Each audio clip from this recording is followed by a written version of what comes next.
Week 5 of the 2022-23 NBA season is in the books, which means it's time to run it back. This is Run It Back, NBA Week in Review.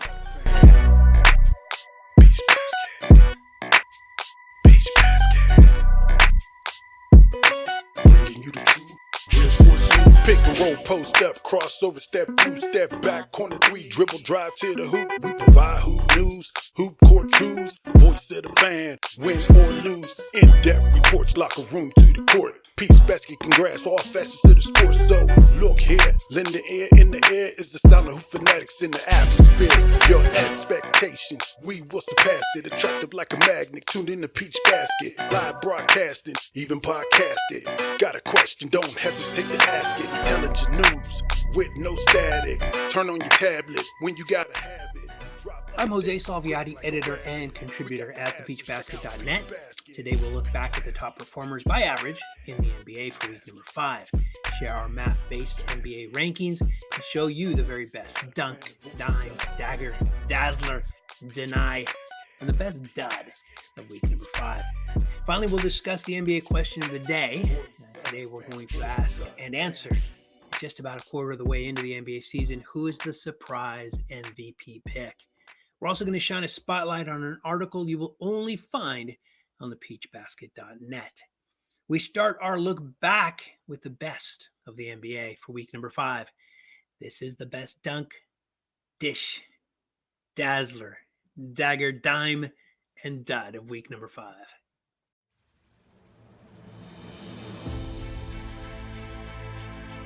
Court, Jalen for 3. He drills it. 4 seconds left. No timeouts for the Bulls. Magic lead by 1. Now Carter forcing the turnover. Transition look. Giannis behind the pack. Showtime for the Greek Freak, finding Bobby Portis for 2.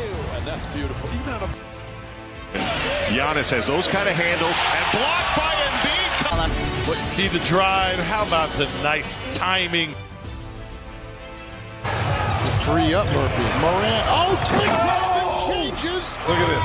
Switches in, goes left to right, and finishes with the left. That is amazing. Oh, I know Jordan has the bench. Just loving the ball handling. Curry inside. My goodness. Around his back and then flipping it up and in. He can't even believe it. Put his hands on.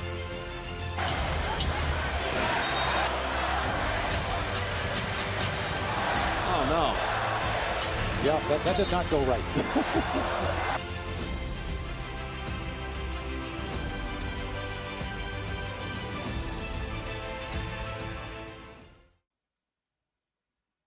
Quick reminder to check our site for individual team recaps. You can find recaps of your team below and on our website, thepeachbasket.net. If your team is not listed, then reach out. We want to hear from you. Maybe you're the person to write and record about your team's week. We'd love to hear from you.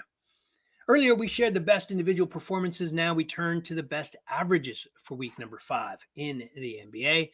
These are the players who average the most points, assists, blocks, rebounds, and steals. And I'll tell you, as long as I've been doing this, I've never seen one team dominate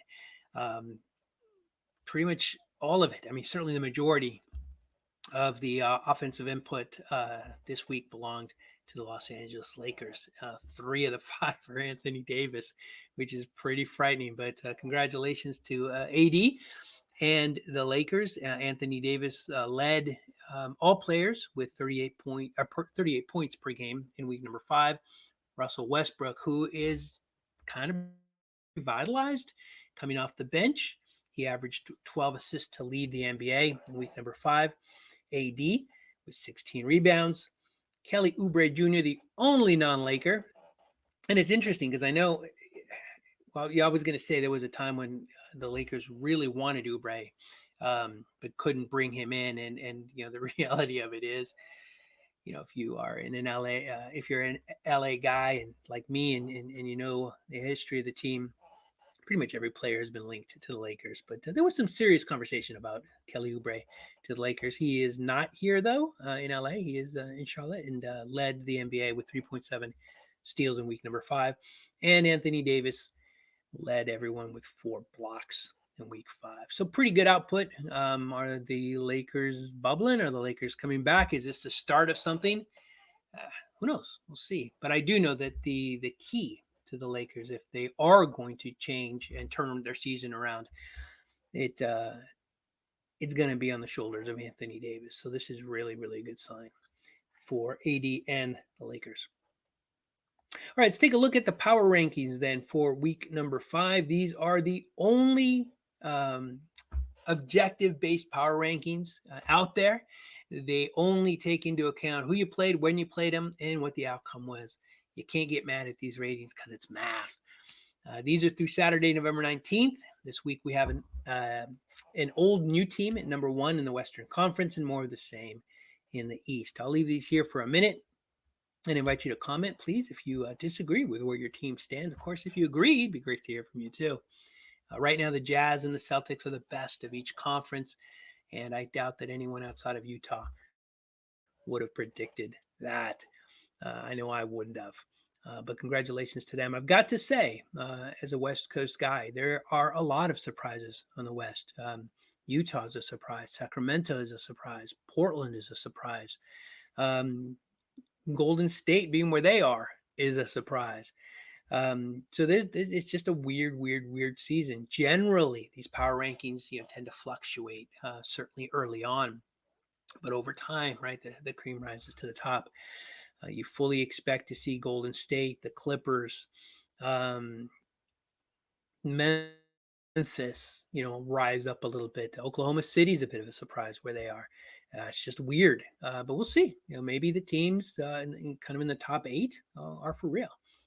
We'll see. It would certainly be a huge upset if things ended up the way they are. I don't expect that they will. But those are the power rankings for week number 5. Before we get to the NBA question of the day, I do want to shine a spotlight on an article exclusive to the peachbasket.net. This week, we're taking a look at the article entitled Team. I did spell team. It's Time Heals Everything. That's a typo on my end. Brandon did not make that mistake. It was written by Brandon Wynn. In it, he writes about the return of Gilbert Arenas to Washington, D.C. I'll read this that Brandon wrote. Brandon, I should say, is our credentialed NBA correspondent covering the Washington Wizards. Gilbert Arenas was worried that he was going to receive boos from the crowd during the halftime celebration. I was in attendance for last night's game, and let me tell you something, I did not hear one boo from any part of the arena. When Arenas was introduced, he received the biggest standing ovation from the fans who were in attendance. 12 years after he was traded from Washington to Orlando, fans still love Agent Zero. It's a really nice article. It's very personal. It talks about Brandon's fandom, how he came to be a fan, and what Gilbert Arenas meant to that. And then, of course, it dives into a little bit about Arenas, a little bit about what happened, but really more a celebration of what was. He finishes the article by saying it was time for the big 3 to celebrate, or rather to celebrate the big 3. That's Arenas, Caron Butler, and Antoine Jamison.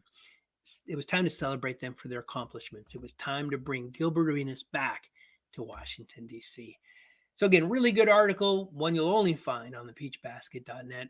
We'll link it below. Definitely worth a read if you're a Washington Wizards fan or not. Definitely take some time to check that out if you can. All right, now let's take a look at the NBA question of the day. We end our show with this. This is a time generally to have a conversation. Of course, as you can tell, there's only me today. So you're going to get my thoughts. Would love to hear yours in the comments below. At about a quarter of the way into the NBA season, who is the surprise MVP pick? Now, you've got the usual suspects, right? You got Jokic, you got Giannis, you got Luka. Jason Tatum is definitely in the conversation. Ja Morant should be in the conversation. Any one of those, could be a surprise. You could put Jason Tatum in there maybe as a surprise. Certainly at the start of the season, maybe he wouldn't have been considered. Ja Morant, I think might not have been, but these guys have been amazing. I always like to have any conversation around the MVP discussion. I like to start that by just kind of telling you what I think it means, because it does mean different things to different people. And part of what frustrates me about the MVP conversation is how subjective it is. Does it mean the best player for the best team? Well, then, it would probably be, you'd lean towards Giannis or Jason Tatum.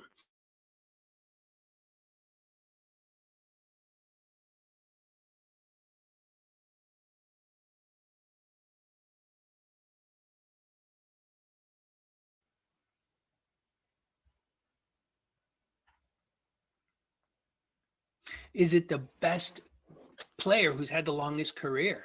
You can't leave LeBron out of that conversation. Is it the best, the overall best scorer? Is it the best overall player? Who knows? All of those things mean different, give you different answers, which makes this such a frustrating conversation. But all that aside, I think if we take a look at the player who has been the best on a team that's at least winning more than they're losing, I think the surprise MVP pick right now is Lauri Markkanen. With apologies to all those greats that we named, my pick at the start of the season for MVP was Luka Doncic.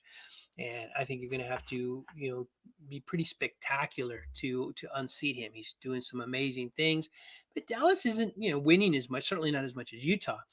Markkanen is leading a team that nobody expected to be this good. And he's the best player on their team. He's averaging 22.3 points, 8.4 rebounds, chipping in 2.3 assists. He's just really good.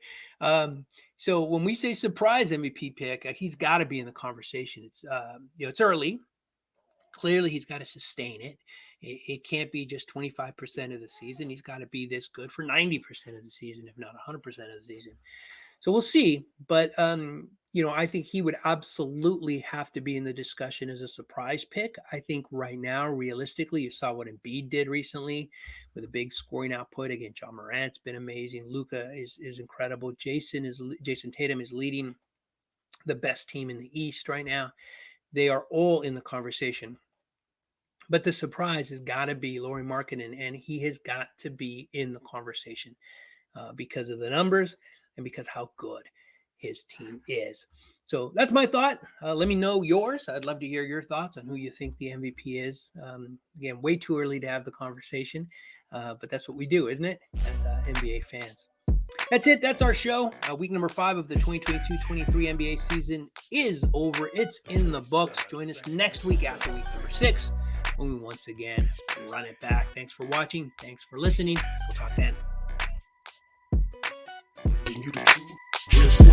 Pick and roll, post up, crossover, step through, step back, corner 3, dribble, drive to the hoop. We provide hoop news, hoop court truths, voice of the fan, win or lose. In-depth reports, locker room to the court. Peace, basket, can grasp all facets of the sport. So look here, lend the air in the air is the sound of hoop fanatics in the atmosphere. Your expectations, we will surpass it. Attractive like a magnet, tuned in the peach basket. Live broadcasting, even podcasted. Got a question, don't hesitate to ask it. Intelligent news with no static. Turn on your tablet when you gotta have it. Drop updates quick like a rabbit. We got the answers, check out Peach Basket. Peach Basket.